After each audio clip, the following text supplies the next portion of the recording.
ঈদের রাতে আল্লাহ প্রথম আসমানে কি করেন? এই রাতে আকাশে কি হয়?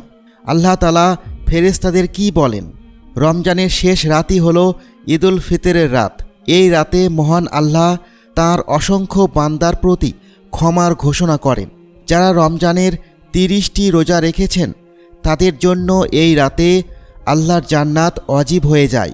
ঈদের রাতে কৃত দোয়া ফিরিয়ে দেওয়া হয় না। ঈদের রাতে ইবাদতকারীর অন্তর কিয়ামতের দিন মরবে না। হজরত আবু উমামা বাহিলি রাদিয়াল্লাহু তাআলা আনহু বর্ণনা করেন, নবী করিম সাল্লাল্লাহু আলাইহি ওয়াসাল্লাম বলেন, যে ব্যক্তি 2 ঈদের রাতে আল্লাহর কাছে সওয়াব প্রাপ্তির নিয়তে ইবাদত করবে তার হৃদয় সেদিনও জীবিত থাকবে যেদিন সকল হৃদয়ের মৃত্যু ঘটবে।